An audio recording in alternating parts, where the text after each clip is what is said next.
This is Bobby Dracon. This is not at all the what I hope to be the first video to post to my channel that I'm working on, but I felt it was necessary to send an open video letter to Jimmy and Dee Haslam, pardon me, because as a literally lifelong Browns fan, and I can honestly say from the womb, so I give it a realistic, I can give it the right perspective, a very legitimate perspective, because as long as I can remember, I remember the '64 championship game, prior to that actually, because my parents were at that game.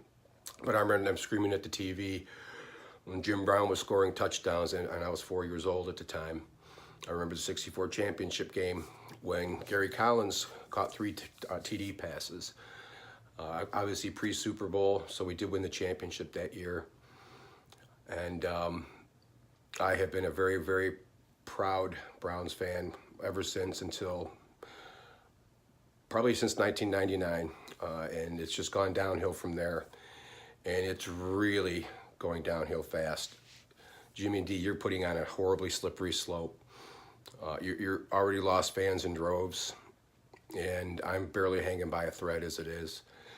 I remember my parents in 1980, they used to travel to Pittsburgh to follow the Browns, and that was the year of the Cardiac Kids, which of course I remember. And there's a picture of my mom and dad in the Plain Dealer Sports section that I kept and had it framed as part of my, I had a whole room dedicated to the Browns at one time. Not anymore. It's all stored away in a storage unit. But I literally had a whole room as my Brown shrine, I called it. And this was part of it. But they would go with their friends because they were season ticket holders, and they went to Old Three Rivers. And not only did they get their picture in the paper, but they had all 4 tires slashed by Pittsburgh fans. You know, fun. It was just that love-hate relationship.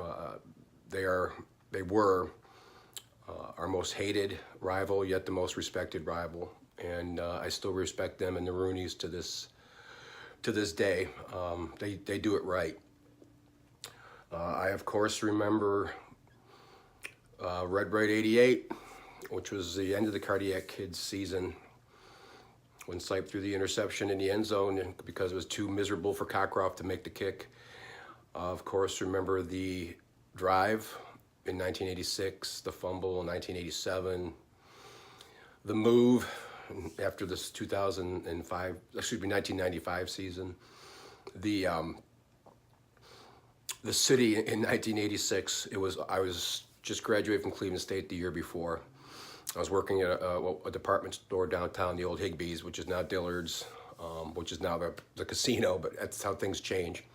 But the love for the Browns never usually does. But this city was alive. I mean, every downtown building had Go Browns in the windows, and everybody was encouraged to wear their Browns colors. So we had to wear a suit and tie every day to work. So I had a brown suit, not a Browns, a brown suit, and I had an orange Levi's shirt and this hideous Browns tie, and I looked like shit, literally. But I didn't care. Nobody cared. The city was alive. There was people put football helmets on downtown statues, outside the library, I believe in City Hall, the courthouse. The town was electric. I remember standing, because we were all connected, these buildings. So I remember when the Higbee's was connected to what's called Tower City. Anybody from Cleveland would know that. But I think it was still Inn on the Square at the time. It's now the Renaissance. Might have been the Renaissance in '86, but at any rate, we stood there for when the Broncos got off the bus. We saw Elway, of course, who knew this was a Friday, so who knew 2 days later he was gonna do the 98-yard drive. Literally cried after that, and I was depressed for a week. I took games extremely, extremely seriously. Was a season ticket holder at the old stadium, a group of us. And when we weren't at the game, and it was a whole day. The whole day was dedicated from sun up to sundown. Sundays were dedicated to the Browns. And those days they actually were on Monday Night Football. So that, pretty much the whole day was dedicated to that. Get there, you do your tailgating, walk through the Muni lot, which was completely full at that time. It was just such an event. So much fun, something to look forward to. And when there were away games, my group of friends, we'd take turns at each other's house. literally devote the whole day to watching the game. Food, drink, pardon the pun, the whole 9 yards. Those were the heyday. Then, of course, the Art Modell completely fucked up his finances and really fucked him up. We had to take a loan to sign Andre Rison, and that was a great signing. Any rate, to everybody's complete disbelief, he moved the Browns, as everybody knows. Absolutely devastating. We were season ticket holders. We went to the final play, which is just surreal with all the advertisement completely blacked out, people ripping seats out, players crying, people crying. It was so emotional, again, because of that bond, that love that we had for the team. Still there at that time.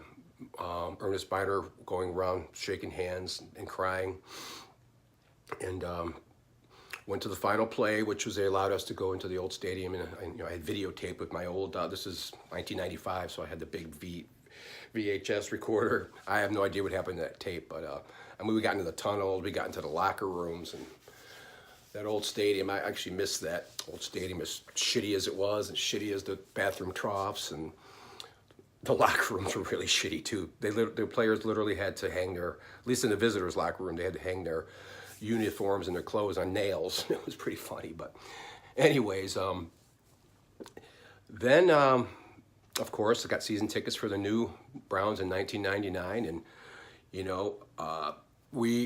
of course they changed the NFL. Well, first let me take a step back.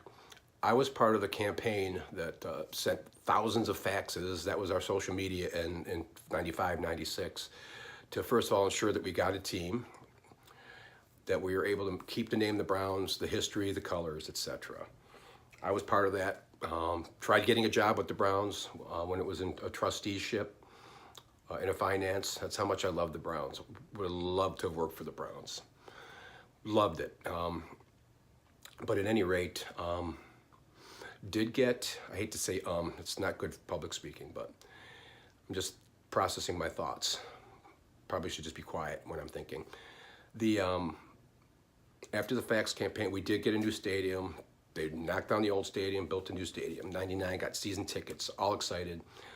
Of course, because of Carolina and Jacksonville, the way that they did the expansion draft, they benefited too much. So, of course, the Browns paid the price, so they changed it. So basically, we got, in terms of veterans, we got everybody's cast-offs and a few decent draft picks. Tim Couch was a quarterback out of Kentucky, our number 1 pick that year in 99. I think he would have been a great quarterback, but he got the shit beat out of him because of our offensive line, concussions, etc. I think he was the last quarterback with a winning record, though, so that says something. Well then, unfortunately, Al Lerner died, and Randy, his son, took over, and of course, his son had more interest in the football, F-U-T-B-O-L, soccer. It's soccer, it's not fucking football. Team that he had over in the UK. So he really didn't pay much attention. Regime after regime, I don't even need to get into specifics, but little by little, the fan base starts eroding and eroding and eroding, and the interest. And the day that I remember I was in Elyria on a call, I was commercial lender. I heard that this Jimmy Haslam, who owned Pilot Flying J, wow, billionaire, great businessman, part owner, very minority shareholder of the Steelers, and wow, he's got that in his bloodline, and that's awesome. So excited. Jimmy and Dee, it's been nothing but shit and downhill ever since, and I'm just telling you that just to be honest, from the heart. I'm sure you're good people. I don't get involved in what's going on in the business. I don't pay attention to that. Whatever comes out, it comes out. I don't want to disparage your character in any way, shape, or form, but it is so obvious that you don't know how to run a football team.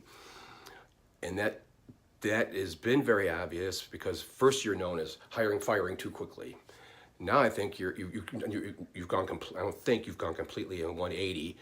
Now, this is what prompted me to send this video. I don't normally do stuff like this, but let me say this as deftly as I can. 1-31. 1-31. Our shitty expansion team that, as Palmer called it, our original coach, it was a runaway train, won more games than Hue Jackson.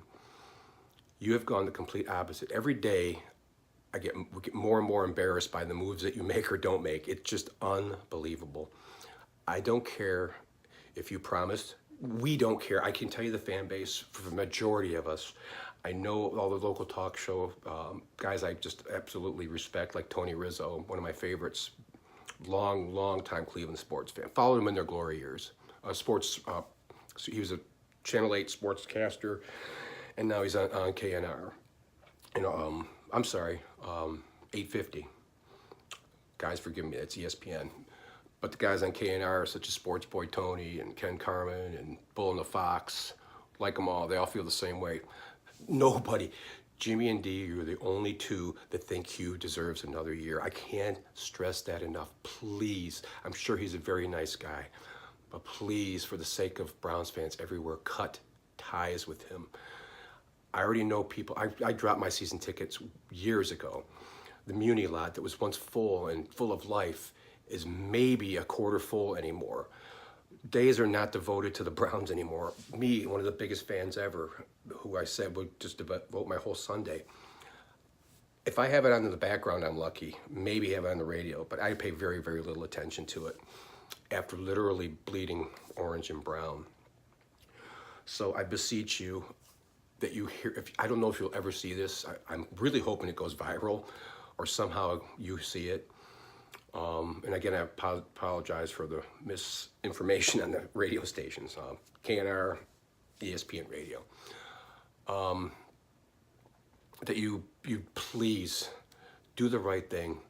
You can't force this marriage between Hue Jackson and our new general manager. It doesn't work. It never works. You're gonna set us back not only a couple more years, but you're also going to you're going to lose more of what was once the most devoted fan base with Browns backers all over the world. And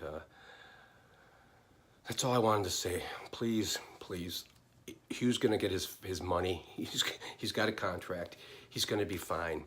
Don't set us back more years. Please don't lose more of the loyal fan base. I don't know if you're ever going to get any of them back. I know I'll never have the passion I once had. And that really hurts me to say so. So please, if you see this, please get rid of 1-31 Hue. There's a lot of good young coordinators out there. From what I heard today, Bill Belichick might become available, and I would take him back in a heartbeat. In a heartbeat. Remember, he started here, and I think everybody would forgive him for cutting Bernie now. I know I would, even though I love Bernie. All right, that's all I have to say. I apologize for being so verbose. Let's get this done. Bye, Hue. Good luck.